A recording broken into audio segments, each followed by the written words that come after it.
Hey, what's going on, everybody? Welcome back to another episode of Mad Hatter Radio, reporting live from deep inside the U.S. empire.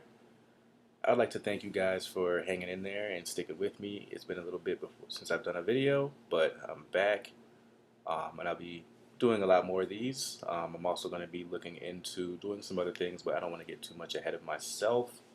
But I am back, and this go around, I want to discuss the topic of an overall look at the United States and the state that we're in as a country and as a people.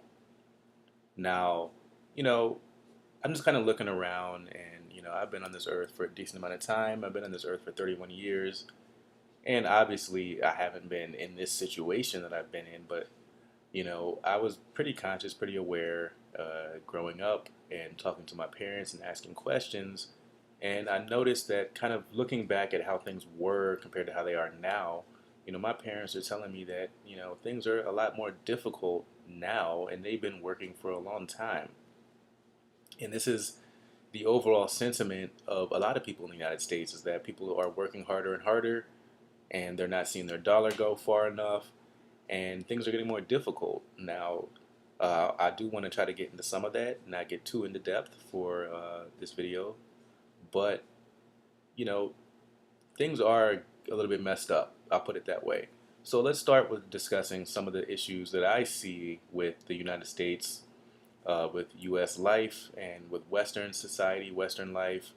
And some of those issues include low wages, high rents and home prices, poor transportation system, poor public transportation systems, low job security, poor infrastructure, investments, high personal debt, high healthcare costs, low birth rates.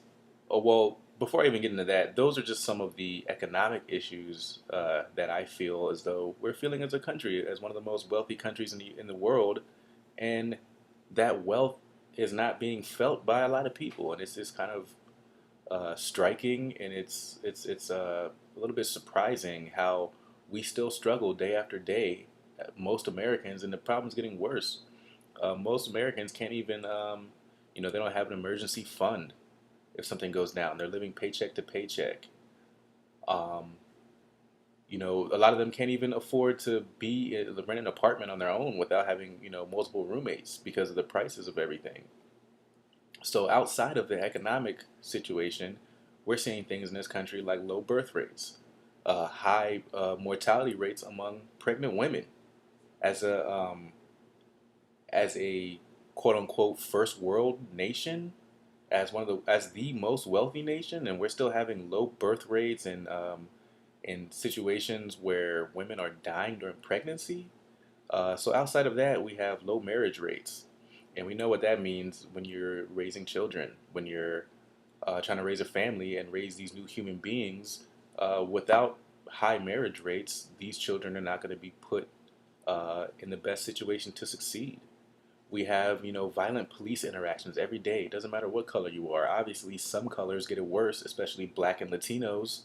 But white people are getting, excuse me, their butts kicked too.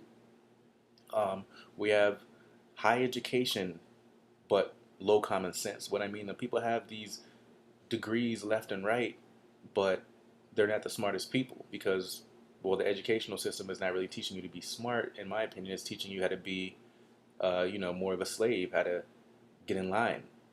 We're in endless wars. We have, this sort of low-brow art, this sort of low-hanging fruit art. Look at the music. Look at anything art-wise. Art is being shut down left and right. Art facilities and programs are being defunded. We have high sexual promiscuity going on. I mean, just look at the app um, Tinder and these dating apps, and look at how now we're seeing more instances of sexually transmitted diseases. We have high drug abuse. Look at the opioid situation happening in this country. High incarceration rates, and then one of my things beyond anything is we have low spirituality. We have no spirituality among the people. So all of this, in my opinion, means that the United States, we're going through something. And my thing is like, we have so many intellectual and smart people in this country. We have all the resources, but we just can't do better for ourselves. And it makes me think that there is something going on. I don't know. Maybe there's a curse. Maybe we're run by evil people, because it makes me think like, for a country that says United States all the time, we support each other. This is the United States. This is the most separated I've felt that, ever. Like the energy that's out there, everyone hates each other.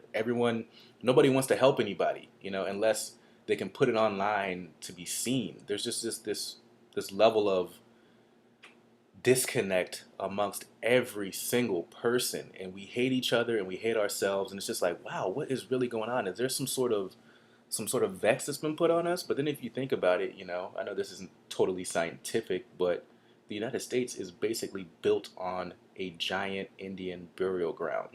So what effect is that going to have? I don't know, man. I just feel like we're stuck in this rut and we just can't get out. But other countries are doing things like, for instance, excuse me, that was my speaker. Chinese billionaire Jack Ma is saying that the United States is wasting trillions of dollars on warfare instead of investing in infrastructure. And he talks about all this money that these countries are making overseas from outsourcing, which he feels isn't totally bad. But so all these countries are making all this money, right? Or excuse me, all these companies are making all this money, more money than the next companies of the next country by a large amount, but then that money is still not being transferred or redistributed in this country in the right way.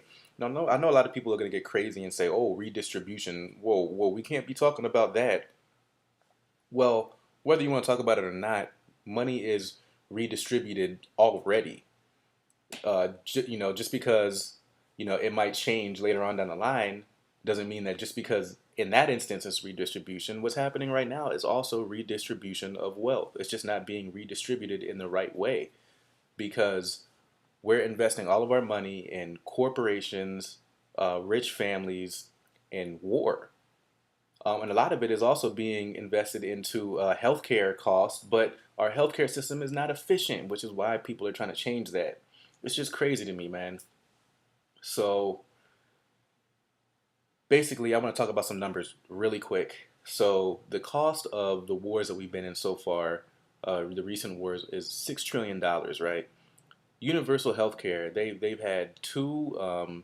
They've had liberal leaning groups look into this, look into how much money is universal or Medicare for all for United States going to cost us.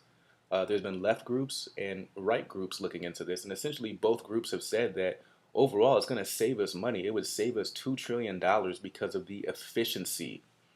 So that's the thing. My thing is like, the Trump tax cuts already cost us $2.3 trillion, which people don't like to talk about, but that's already cost us money. So why is it when it comes to tax cuts, we don't talk about how much money it cost us, but when it comes to actual health care for people and making sure that people are healthy, we're not allowed to, like, we only talk about how much that costs us. We can't talk about costs in any other situation. So it's just really crazy to me, how there's all these opportunities. We have so many smart people in this United States. We have so many opportunities and resources, but yet we cannot get out of this rut, which tells me that we are in some weird funk, mentally, spiritually, physically. The foods that we eat, the thoughts that we think. There's something going on in this country, and we got to break out of it, because we can break out of this funk. I mean, we have the most opportunity that's out there. It's just sometimes I'm seriously shocked that people will say, oh, well, we can't change this because this is how it's always been. Well, we can make things better. There are democratic socialist countries, and whatever. There are capitalist countries too. Like, democratically socialist countries are not totally socialist. They have some capitalism in there too. I mean, even our country does. So why aren't we allowed to take and learn from other countries, and even learn from our own country, like the military, the fire department, the police departments? Those are forms, Social Security. These are forms of socialism that we could definitely take to benefit more people. And then the last thing is like, a lot of times the economy, they talk about the productivity. I mean, the productivity is not where it needs to be. Now, I've seen a lot of maps that show productivity is high, but it's just the distribution of wealth that's going somewhere, but there's other things that other people are saying that our productivity isn't even high. So we have to think about the way that we're doing things. Are we doing things right? And if not, can we do things better? I don't understand why it's so hard for us to ask those questions and even go beyond ask those questions and start applying solutions to those questions. So, for instance, we were working these 40-hour weeks. They found out that most people, after a certain amount of time, the productivity level drops. So, why are we still forcing people to work harder and harder and we know that the productivity is declining? I mean, it's like we only have these one-track minds of looking to the next quarter as corporations, as this country. We just look toward the next quarter and we look at like, oh, well, people aren't just working hard enough. Let's just work people harder. But there becomes the law of diminishing returns. Like once you work people to a certain level, you're not getting anything back in return. So we just had to rethink this whole thing, and that's just been my thing right now. Is I've just really been thinking about, man, how messed up is this system that we live in, and our thoughts about how to survive in this thing. Because really, the system needs us at the end of the day, and we can do a lot better than what we're seeing right now. We don't need Uber and Lyft to tell us to pick up people. Why can't we start our own businesses in our communities to pick each other up, to carpool? You know what I mean? To save money.